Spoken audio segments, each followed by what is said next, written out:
Hello, everybody. Josh Brown here, back for another great episode on Franchise Euphoria. Well, today's episode is brought to you by IndieFranchiseLaw.com, a leading resource in the franchise space to help you if you're considering buying a franchise, turning your business into a franchise, or growing your business through a licensing or franchise structure. So go on, check it out, IndieFranchiseLaw.com. I think you'll find a lot of valuable and free information as you continue to kind of weigh franchising and licensing and the growth of your business. Without further ado, I hope you enjoy today's episode. Well, today on Franchise Euphoria, I have FrankAgin, the founder and president of AmSpirit Business Connections, a franchise opportunity that entrepreneurs and professionals can work in conjunction with what they are already doing. In other words, it's an add-on franchise.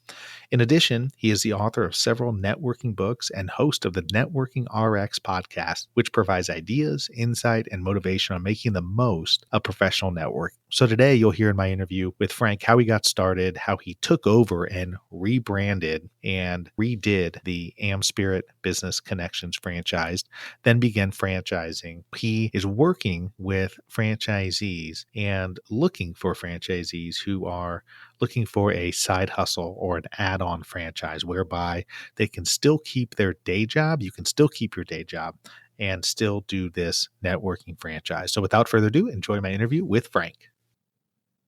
Hi, Frank. Welcome to Franchise Euphoria. How you doing? I'm doing well. Thanks for having me.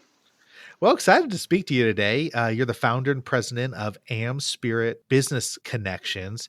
Take a minute to tell us about that business. I guess in a nutshell, it's a for-profit membership-based business. We bring together entrepreneurs, sales reps, and professionals into a weekly meeting where they learn about each other, develop relationships, and they exchange referrals. It's a model where it's one professional category, a weekly meeting. It's a structured weekly meeting. So that's essentially what the business is. And the members, the people who join, pay a membership fee to belong. You created this. Tell us a little bit about your background and what led you to creating and founding this business. Well, in all honesty, they call me the founder. I have a law degree, I have an MBA, and I have a CPA. I started my career in public accounting, and I worked in a big six accounting firm doing consulting with large companies. I tell people I hated it, which isn't entirely true. It's a great organization. It's PricewaterhouseCoopers now. I was part of Coopers & Lybrand. Great organization, but I just wasn't hip to the notion of staying up on the tax law. I'm a right brain kind of guy. I like to be out there talking to people and being creative, and that just wasn't my world. So after about 6.5 years, I decided to leave and went into private practice. Funny thing happened when I went into private practice is I didn't know how to get clients. I had no idea how to do it because when you're in a big firm like that, they just hand it to you. They want you to come in and work, and you're going to work on Wendy's International or you're going to work on Ohio State University. And that doesn't work that way in the small business world. So I got into a series of connections, networking. I got connected to an organization, long story short, and I joined a group. It was a brand new group, became its president, got very involved, got to know the founder, was in the right place at the right time, and got to be her first franchisee. And then about 5 years into that, she was looking to kind of cash out, and I bought her out. And at that point, I rebranded it as AmSpirit Business Connections. And the reason was because at the time, the name of the business was called Network Professionals. It was so generic that we literally had people competing against us using our own name. And it's just, there was nothing we could do to stop them because it couldn't be trademarked. What's the meaning behind AmSpirit? It's short for American Spirit, nothing special. It was a name that I had trademarked when I was actually in law school, or shortly after law school. I was going to do some things with it. And so I owned the trademark. So I knew it was something that nobody could compete with me on. And like anything, Google, Walmart, it takes time for people to kind of take a liking to the name. But within 6 months, people are like, yeah, I like it. This is good. So what was that like, taking that over and then obviously changing the name? And it was small at that time. Yeah. But and then kind of lifting up the hood, taking a look underneath. Talk about maybe some of the changes and tweaks that you made to then turn it into a franchise model. It was scary. It was scary because, I stroked a check to buy the thing. And I figured that most of the members would be like, hey, great, Frank, local guy taking over, just one of us taking this thing over. And shortly before that happened, somebody had confided in, kind of a mentor type we were talking about. He says, you should expect about 20% defection. And I'm like, no. He says, yeah, I'm going to tell you. And he was right. And he didn't really know anything going on. He was just kind of privy to these sorts of things. And, sometimes people just like to put their foot down because they can. So it was scary. At that point, I had pretty much made a decision I was no longer going to practice law. So I had kind of shelved my law license and was kind of going full in on this. My financial advisor actually called me, who was in a group, and he said, we don't like the name. What can we do? And I'm like, you know what, Eric, I've burned my boat. This is it. This is what I'm going with. And I just stuck to my guns. And there were people who left, and a lot came back, to be honest. But there were a lot of people who stayed, and they remind me from time to time, hey, you remember back when? And yeah, I do. It was scary, but it was exciting too, because there were a lot of things I saw that I could change. The woman that I bought it from, great lady. She passed away about 5 years ago, but great lady. But, she was kind of at a stage in life where she didn't have a 10-year plan. She wasn't interested in investing. She was interested in retiring. It was 2004. There was a lot going on with the internet, and it just took investment. And I was willing to do it. I was willing to, I'm going to be around it for decades. So take us through what it's like in the business. If somebody wants to get involved in a networking type business like this, walk us through the process and what you guys do. What we do is we help create these groups. I'll give you an example. I had a property casualty person come to me a couple weeks ago. She can't find a group here in town. I told her, you're going to be hard pressed to find a group because that's a real popular category. If you would be interested, we could work together to start a chapter. So her and I met, and I kind of went through the nuts and bolts. And this is exactly what a franchisee would do. Went through the nuts and bolts of what it takes to start a chapter. And these are things that we go through in detail during training. She then had a mortgage lender that she kind of brought to the table. I had a financial advisor. Then the four of us met, and we just said, okay, who else do we know? And we just kind of have continued to kind of build on that. That's how chapters get started. I mean, because what you're doing is the person who's the franchisee comes in, and is it focused, like in your example, is it focused on a particular industry, or is it just business in general? It's business in general. It's solopreneurs, smaller insurance agencies, small law practices. And we do have some from larger accounting and law practice, but it's the smaller businesses. They're not industry focused. You have a diverse group of people. Some groups may have more of a concentration of like healthcare or real estate, but generally speaking, it's a very diverse group of people. Do they meet on a weekly basis, or Yep. Tomorrow morning, I'm going to a group. It meets every Tuesday morning. what's distinguishing it or different from it from, like a typical, like a BNI or a Rainmakers or something like that, where, you meet, you have coffee, you do all that, you go around, you talk about your business. Is that what you do at these meetings? Yeah, we are very similar to BNI, and I always hate describing myself by somebody else, but we're very similar to BNI. I think there are some nuances with respect to us. Our franchisees do a lot to get the members networked amongst one another. I had a guy who was vacationing from Cleveland, vacationing down in Phoenix, Arizona, and we have chapters in Phoenix, Arizona. He went to the chapters just to kind of meet people, see who knew who, and he had some some clients down in Phoenix. And so he's connecting his client to people within AmSpirit. So you just don't join a group, you join a whole organization. So that's one of the distinctions.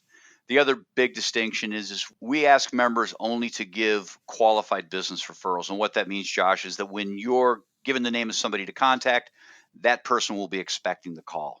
It's not a, hey, call my neighbor, don't tell him I told you to call. It's a warm sort of a lead or a referral.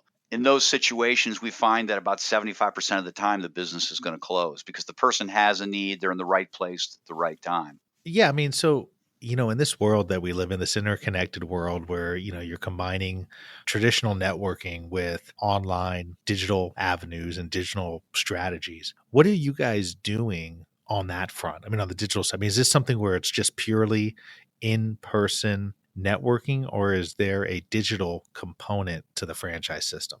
There isn't a digital component per se, but we take advantage of social media quite a bit. We certainly do a lot with Facebook. Facebook has been great for us because in each of the chapters, there's always been what's called a publicity chair, somebody who's responsible for getting the word out, or myself or franchisees responsible for getting the word out.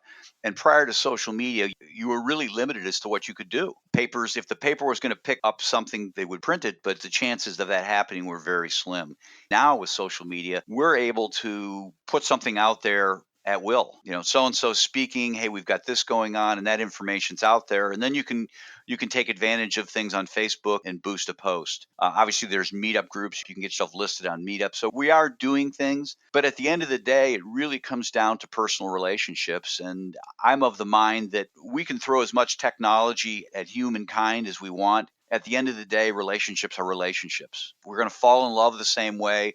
We're going to get a sense of knowing, liking, and trusting one another the same way. And there's something to that. There's something to being face to face with somebody. Not saying it can't be done over the phone. It's certainly harder to do via email. The further you get away, the more difficult it is to kind of get that sense. We find that the people like getting together. Well, and it seems like, the social media digital strategies are all an avenue to get to know one another and either get together in person or through a video chat or something that is on a digital type level. Do you guys do that, or it's all in person? In other words, do you see possibly in the future you expanding to have people, instead of coming physically to a meeting, doing it through like a Zoom call or some sort of video component? I'm just curious about it just because of the physical nature of the business networking component. We're starting to do more with respect to training on Zoom. It's hard on a Zoom call to really get a sense as to who's sitting around the so-called table, the virtual table. Yeah. You can see people. You can have up to 99 pictures or something like that. But it's just not the same as being able to sit in a room and get to know people. One of the things we do is we'll have what we call area-wide events. We'll bring in people from any chapter in a particular area.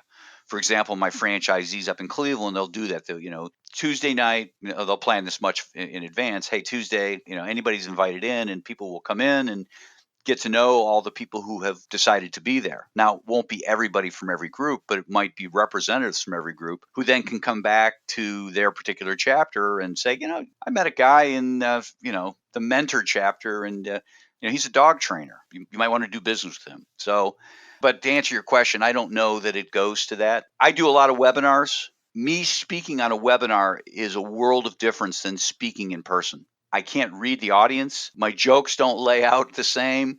You don't get the feedback. And that's just one example. It's kind of the same thing when we're trying to develop a relationship.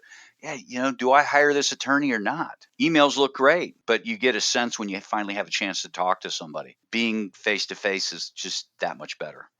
So what kind of franchisees do you look for your system? I mean, who's sort of the ideal franchisee candidate for the AmSpirit Business Connections franchise? That's a great question. I appreciate you asking it because this is a unique opportunity. One, it's inexpensive. It's only $10,000. I always kind of choke on that when I say it because $10,000 is not chump change, but in the franchise world, it's relatively inexpensive, and you know that. The real unique thing about it is that these groups mainly operate in the morning, generally done by about 9 o'clock. So this franchise opportunity lends itself well for somebody to add on to what they're already doing. All my franchisees do something else. For a few hours in the morning, a couple days a week, they're AmSpirit franchisees. And then the rest of the time, they're website designers, they're merchant service consultants, financial advisors, accountants, realtors, kind of runs the gamut. And the two things dovetail real nicely because when they're out working with groups, and they're allowed to start as many groups as they feel they can handle, when they're out working with groups, people are getting to know them, like them, and trust them. And for example, the guy who does websites, he tells me, he says, listen, I get a lot of business. Yes, I make money being a franchisee, but I also get a lot of business, a lot of website business being out amongst these groups because not all of them have web people. And even when they do, they may not necessarily be comfortable with the person they've got in the group, and they've developed a level of comfort with me.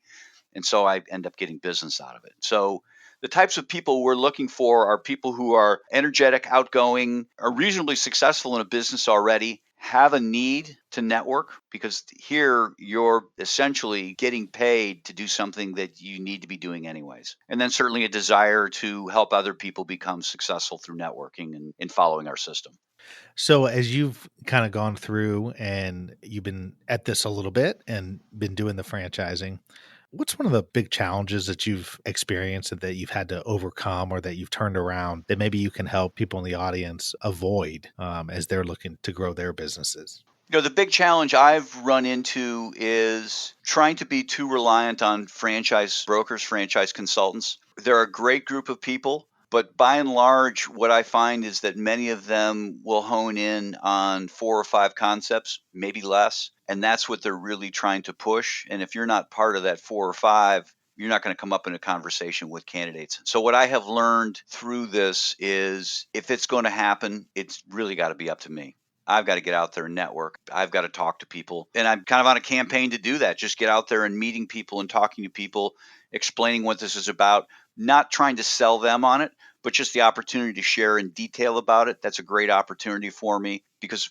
the more I share, the more likely somebody's going to say, I know somebody. In fact, just before I got on this call, I had somebody that I had that same conversation with call me and said, listen, I got 3 people I want to connect you with. Kind of went through who these 3 people were and why it would be a good fit. And so that wouldn't have happened but for me kind of getting out there and I guess practicing what I preach and networking.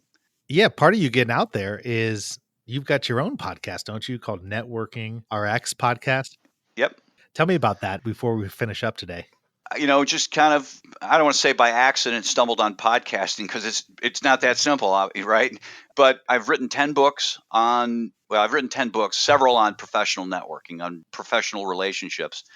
And I wanted to be able to share that information in a wider audience. And I realized that not everybody's a reader. And I was explaining that to somebody and he said, well, you really ought to start a podcast. And that was September of 2018. And so I jumped into that and every week have just a little tidbit on how you can be successful professional networking from that standpoint.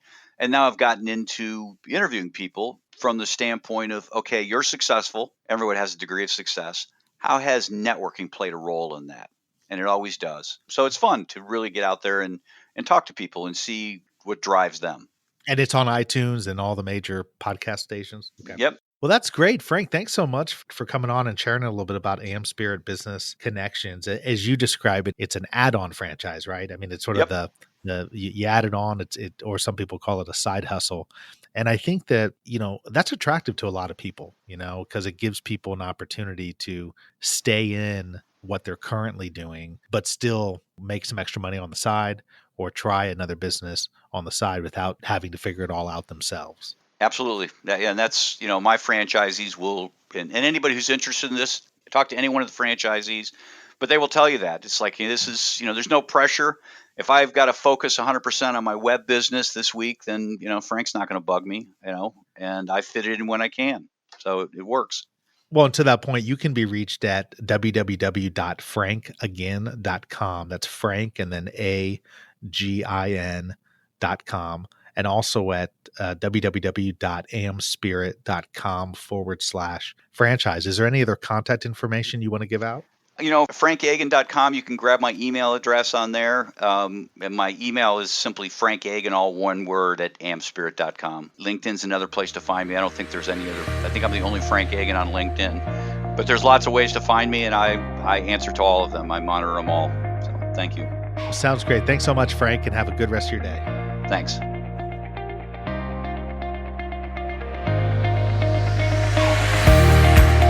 Thank you so much for tuning in for another episode of Franchise Euphoria. If you enjoyed this episode or have enjoyed the podcast in general, I would really appreciate it if you could go to iTunes and leave me a rating and review. It really helps to get this podcast out to more and more people. So the easy way to do it is go to iTunes and in the search box, put in Franchise Euphoria. You will then see my cover art and you click on my smiling face that says Franchise Euphoria and then click on the link that says ratings and reviews. It's that simple, but boy, oh boy, does it mean the world to me when people leave ratings and reviews. And like I said, it really helps get the show out there. Once again, would love it if you would go to iTunes and leave a rating and review if you enjoyed this episode or other episodes of the show. And until the next time, happy franchising.